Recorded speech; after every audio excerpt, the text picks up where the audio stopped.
विरोधकांनी ह्या अभिव्यक्ती स्वातंत्र्याच्या गप्पा केल्यापेक्षा तो जो कामरा आहे त्यांनी ज्या पद्धतीनं टीका करताना पातळी सोडून महाराष्ट्राच्या मुख्यमंत्र्यांवर टीका केली, देशाच्या प्रधानमंत्र्यांवर टीका केली, पातळी सोडून त्याचं कोणी समर्थन करत नाही।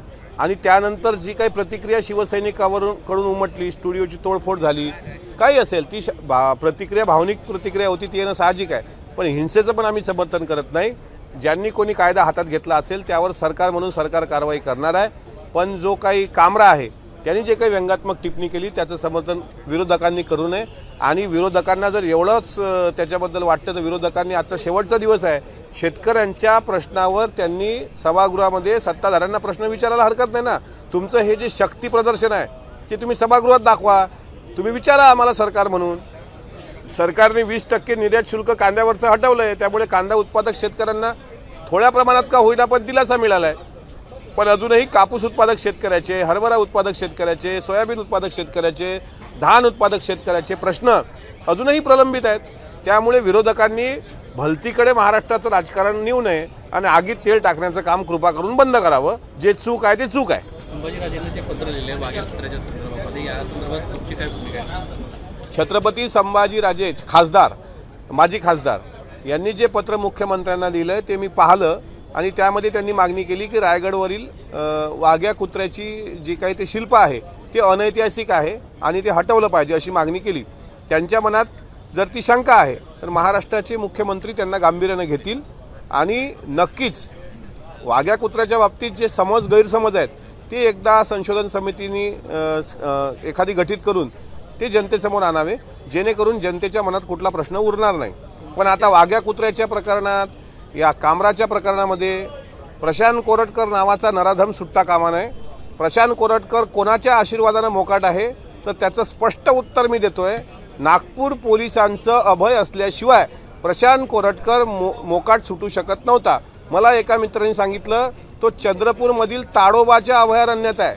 म्हटलं ताडोबाच्या अभयारण्यामध्ये वाघ असतात, कुत्र्याला तिथे संधी नसते आणि हा तिथे लपू शकत नाही। त्यामुळे प्रशांत कोरटकर जर किरीट सोमय्या यांना नागपूरमधले बांगलादेशी सापडू शकतात, जर त्याचा पासपोर्ट सापडू शकतो, जर त्याचा मोबाईल त्यांच्या पत्नी आणून देऊ शकतात, तर प्रशांत कोरटकरचा मुद्दा आणि राहुल सोलापूरकर, आता 2 दिवस संविधानावर चर्चा आहे सभागृहामध्ये आणि संविधान निर्माण करणाऱ्या डॉक्टर बाबासाहेब आंबेडकरांबद्दल अपशब्द वापरणारा राहुल सोलापूरकर यावर अद्याप कुठला गुन्हा दाखल न होणं, मला असं वाटतं हे महाराष्ट्राच्या दृष्टीनं अत्यंत दुर्दैवी बाब आहे। IPLच्या मॅचेसमध्ये कामराच्या या व्यंगात्मक टिप्पणीमध्ये प्रशांत कोरटकर आणि राहुल सोलापूरकर हे 2 नराधम मोकाट सुटत आहेत असं दिसते। आणि उद्या जर त्याला कोर्टाने आज उद्या त्याला जामीन मंजूर केला तर हे सर्व नागपूर पोलीस करत होते, हा त्याचा अर्थ आहे, हे मी स्पष्टपणे सांगतो। कोरटकरांना अभय देणारे राज्याचे गृहमंत्री देवेंद्र फडणवीस आहेत असं म्हणायचं काय? नागपूर पोलिसांवरती तुम्ही हे बघा, तुमचा प्रश्न स्कोपच्या बाहेरचा आहे। मी गृहमंत्र्यांवर काही याच्यात हे बोललोय का? गृहमंत्र्यांनी स्वतः सांगितलं तो जिथं कुठं असेल त्याला आम्ही शोधून आणू। पण पोलिसांमध्ये प्रत्येकाचे लागेबांधे, आरोपींसोबत पोलिसांचे लागेबांधे नसतात का? मग कोरटकर दिसत कसा नाही नागपूर पोलिसांना? गृहमंत्र्यांनी जे काल उत्तर दिलंय, गृहमंत्र्यांनी स्पष्टपणे सांगितलंय की तो आकाश पाताळात जरी गेला तर त्याला अटक होणार। उद्या जर त्याला जामीन मिळाला तर मग हे तो कोणाच्या पाठिंब्याने जातो हे आम्ही पोलिसांना विचारतोय।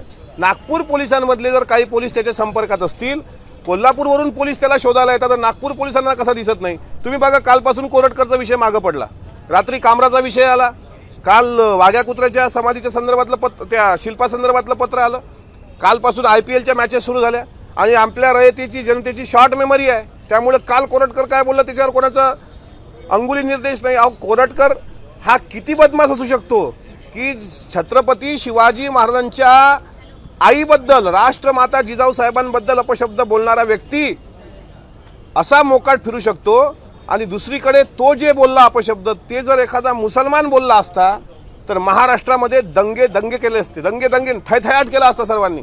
पण प्रशांत कोरटकर जो मोकाट सुटलाय, आमचा मी जरी सत्तेमध्ये असलो, मी जरी महायुतीचा घटक असलो, तर माझा शंका ही नागपूर पोलिसांवर आहे। नागपूर पोलिसांमधले काही अधिकारी त्या कोरटकरच्या संपर्कात आहेत आणि त्यामुळे कोरटकर अद्यापही सापडला नाही। पण परत एकदा सांगतो, कोरटकर असेल किंवा सोलापूरकर असेल, हा कुठेही बिळात बसलेला असला, त्याला कोर्टाने जरी जामीन मंजूर दिला किंवा सोलापूरकर FIR झाला नसेल तरीही भीमसैनिक आणि महाराष्ट्रातली शिवप्रेमी जनता हे जिथे दिसतील तिथे यांना पायदळी तुलवल्याशिवाय राहणार नाहीत. काल राज ठाकरे असं म्हटले की विधानसभेत सगळे खोक्या भरलेत, विधानसभेत सगळे खोक्या भरलेत असं.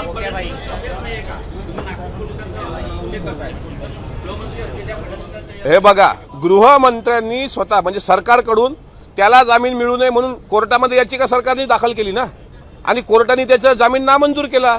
कोल्हापूर जिल्हा सत्र न्यायालयाने त्याचा जामीन नामंजूर केला. आज त्यांनी वरच्या कोर्टात अपील केली. जर त्याच्या बाबतीत सरकारची भूमिका त्याला बचावायची असती तर त्याच्या बाबतीत याचिका दाखल केली नसती. मुख्यमंत्र्यांवर, गृहमंत्र्यांवर, सरकारवर दोष देता येत नाही. सर्वच पोलीस चुकीचे आहेत असं म्हणता येत नाही. पण त्या पोलिसांमधले जे काही आर्थिक साठालोटं करून त्याच्यासोबत बसले असतील, कारण तो त्याच्याकडे बघा रेंज रोव्हर सारख्या गाडी आहेत, तर त्यांनी काही एखाद्याला आर्थिक व्यवहार दिला असेल तर त्या लालसेपोटी काही पोलिसांनी त्याला लपवण्याची शक्यता नाकारता येत नाही. मी गृहमंत्र्यांना विनंती करतो की नागपूर पोलिसांवर आम्हाला संशय येतोय, त्यामुळे नागपूर पोलिसांना सुद्धा तुम्ही आरोपीच्या पिंजऱ्यात उभं करा. एका खोक्याबाईचं घेऊन काय बसला, त्या विधानसभेत खोक्याबाई भरलेत असं विधान राज ठाकरेंनी काल केलेलं आहे. असं आहे, त्यांना राजकीय कोपरखाळ्या करण्याची त्यांची ती मला वाटते पद्धत आहे, आणि त्यांचा कोणीच प्रतिनिधी त्यांच्या पक्षाचा विधान भवनात नसल्याचं दुःख त्यांनी त्यातून व्यक्त केलं. सत्तेच्या विरोधात आहे, त्यांनाच विचारा. अजितदादांनी असं म्हणलं की औरंगजेबाचा मुद्दा हा काढायची गरज नव्हती. कसं पाहता अजित पवारांच्या या वक्तव्याकडे? कुठेतरी भाजपला बरोबर आहे. अजितदादा जे बोलले, नांदेडमध्ये बोलले, परवाच्या दिवशी एका इफ्तार पार्टीच्या कार्यक्रमात बोलले की महाराष्ट्राच्या समोरचे प्रश्न हे शेतकऱ्यांचे प्रश्न आहेत. अचानक 300 वर्षाच्या नंतर औरंगजेब कबरमधून उठवता तुम्ही, आणि जिवंत शेतकऱ्याची प्रेतं पण दिसली पाहिजे ना. शेतकरी आत्महत्या काही थांबलेली नाही. परिशिष्ट 9 वर मी उद्या बोलणार आहे. परिशिष्ट 9 कशा पद्धतीने शेतकऱ्यांच्या धोरणाच्या बाबतीत चुकीचं ठरवलं आहे अशावर बोललं पाहिजे. महाराष्ट्राचे प्रश्न, औरंगजेब कबरमधून बाहेर कसा आला, पण आपली जेब खाली होते ना इकडे, त्याच्याकडे बघा. अजितदादा हे शिवशाहू फुले आंबेडकरी विचाराचे नेते आहेत, त्यामुळे त्यांनी महाराष्ट्रामध्ये कायदा सुव्यवस्था अबाधित राहावी, कायदा सुव्यवस्थेचा प्रश्न निर्माण होय या माध्यमातून केलेलं संविधानिक ते वक्तव्य आहे. त्याकडे आम्ही त्या पक्षाचे असल्याचा आम्हाला अभिमान आहे. तुम्ही म्हणालात की मुख्यमंत्र्यांना मागे कुत्र्याच्या संदर्भामध्ये कुठेतरी गांभीर्याने विचार करायला पाहिजे. त्याचा तुमचा चांगला अभ्यास आहे. मुळात या पात्राबद्दल इतिहासामध्ये कुठं काही संदर्भ आहेत का? हे जे शिल्प आहे कशा पद्धतीने तिथं आलं या संदर्भात तुमच्याकडे काही माहिती आहे का? तुम्ही संभाजी ब्रिगेड असेल किंवा अनेक ठिकाणी चांगल्या ठिकाणी काम केले. हे गोष्ट खरी आहे. इतिहासाचा मी संशोधक नाही, इतिहासाचा मी अभ्यासक पण म्हणत नाही स्वतःला, पण इतिहासाचा मी वाचक आहे.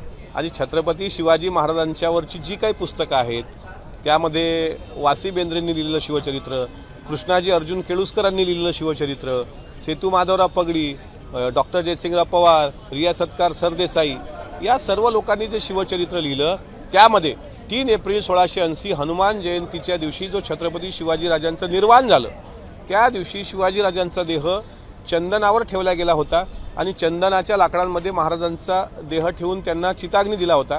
त्यावेळेस छत्रपती संभाजी महाराजांकडून ती खबर 3 महिने लपवल्या गेली होती. कारण ज्यावेळेस शिवरायांचा अंत्यविधी रायगडावर सुरू होता त्यावेळी संभाजी महाराज हे पन्हाळ्याला होते किंवा शृंगारपूरला, पन्हाळा किंवा शृंगारपूर. 3 महिन्यानंतर संभाजी महाराज त्या ठिकाणी आले. पण तत्कालीन संदर्भ साधनं अशी सांगतात की त्या काळात सती जाण्याची परंपरा होती, म्हणजे पती गेल्यानंतर सती जाण्याची एक त्या काळात परंपरा होती. त्यावेळेस पुतळाबाई साहेबांनी सती गेल्याचा उल्लेख, म्हणजे शिवाजी महाराजांनंतर पुतळाबाई साहेब सती गेल्या असा उल्लेख मी कुठेतरी वाचला आहे, आणि त्यानंतर त्यांची समाधी महाराजांच्या बाजूला असावी. पण मग आता शिवाजी महाराजांच्या चितेमध्ये कोण्या कुत्र्यानं उडी घेतल्याचा उल्लेख मी तरी वाचलेला नाही. तसं कुठलं शिल्प नाही, तसा कुठला इतिहासाचा आधार नाही. कारण वाघ्या कुत्र्याचं शिल्प हे 1930 नंतरचं आहे, आणि त्याच्यापूर्वी शिवाजी महाराजांचा मृत्यू हा 1630चा आहे. त्यामुळे ह्या 300 वर्षानंतर ही शिल्प कसं उभारलं गेलं, हे कुणी उभारलं, असा जर संभ्रम छत्रपतीच्याच वंशजांना असेल म्हणजे संभाजीराजांना, तर तो संभ्रम महाराष्ट्र सरकारने दूर करावा. त्यातली ऐतिहासिक साधनं, अनैतिहासिक साधनं. दुसरं एक असं वाईट वाटतं की जरी वाघ्या कुत्रा असेल असं मान्य करूया, पण साधारणपणे शिवाजी महाराजांच्या पायाजवळ त्याची समाधी असायला पाहिजे. पण वाघ्या कुत्र्याची उंची इतकी मोठी आहे की सूर्य ज्यावेळेस सूर्यास्ताकडे जातो त्यावेळेस ती सावली शिवाजी महाराजांच्या समाधीवर पडते. त्यामुळे कुठेतरी शिवप्रेमींच्या भावना दुखावल्या जातात, आणि ते दुखणं साहजिक पण आहे. त्यामुळे वाघ्या कुत्रा होता की नाही, पण आताच्या घडीला हा विषय महाराष्ट्राच्या दृष्टीनं सध्या तरी तितका महत्त्वाचा नाही. त्या विषयावर नक्की चर्चा करा. नंतर त्यावर सरकार म्हणून सरकारला काय करता येईल ते योग्य पाऊल संभाजीराजांचा आदर ठेवून केला जाईल.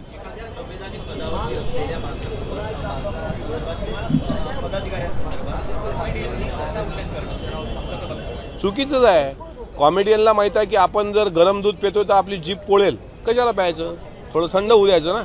त्याच्यामुळे स्टँडअप कॉमेडियननी अशा प्रकारे संविधानिक पदावर असणारे देशाचे प्रधानमंत्री असतील, राज्याचे उपमुख्यमंत्री असतील, यांना अशी भाषा वापरणं हे संजय राऊतांना जरी चांगलं वाटत असेल पण महाराष्ट्राला हे आवडलेलं नाही आणि त्याची प्रतिक्रिया महाराष्ट्रातल्या जनतेने दिलेली आहे.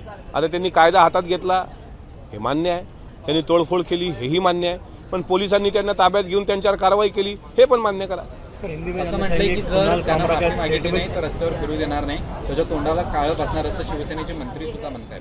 साहजिक आहे, त्यांनी बोलताना 10दा विचार करायला पाहिजे होता आणि त्यांनी चूक झाली असेल तर चूक झालीच, त्याची झाली असेल म्हणजे झालीच चूक, त्यांनी माफी मागून टाकावी. पण अशा प्रकारे कुठल्याही नेत्यांबद्दल, कुठल्या धर्माबद्दल, कुठल्या समाजाबद्दल अपशब्द वापरू नये. तुम्हाला फ्रीडम ऑफ स्पीच आहे तर तुम्ही काही बोलावं असं होत नाही.